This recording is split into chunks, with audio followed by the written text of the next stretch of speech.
MH370 is going to go down in history as one of those moments like where were you when JFK died, or when the 9/11 attacks happened? Where were you when you first heard about this missing plane? Well, I heard it on Saturday morning when the news was just coming out.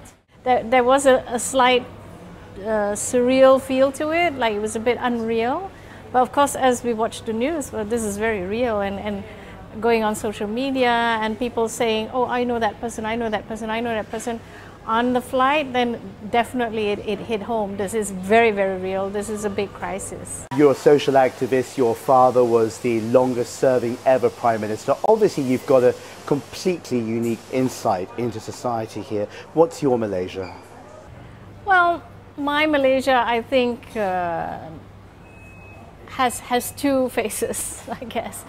There's the official one, which you tend to see more on TV, of officials and all that, and that can be uneven. But I don't think it always shows the real Malaysia. The real Malaysia are all these people who've been going to the walls and writing what they feel, and not caring who's on the plane. You say it's also a modern country. Does it ever scare you, though, as the week winds on from missing passengers to possibly the involvement of either the pilot or maybe Islamic fundamentalists? Do you think that that would overwhelm the true Malaysia for you? Well, I guess it all depends on the media and how they spin it. I guess we can't control what the international media says.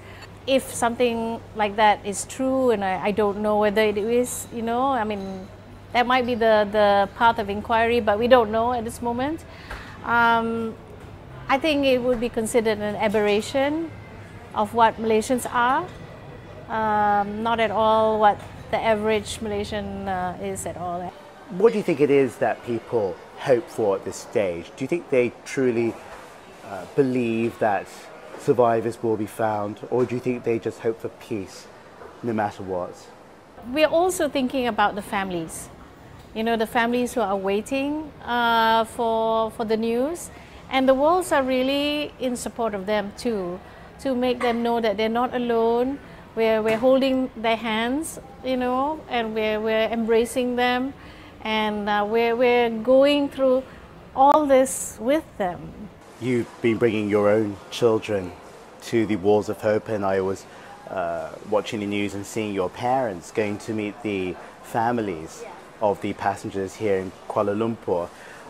Many people have been saying that this is quite possibly Malaysia's 9/11 moment. Clearly there still is the shock phase, but once that shock begins to subside and the future begins to reveal itself, how do you think it will change society here, not just for a nation but for a people? You know, the strangest thing of all is that a week before all this happened, I wrote in my column, I have a regular column in a newspaper. I wrote in the column about how all Malaysians have a shared destiny.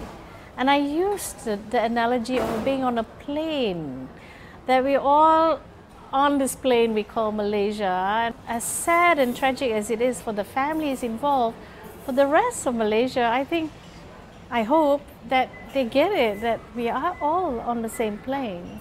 And we all, need to be together to get to where we want to go.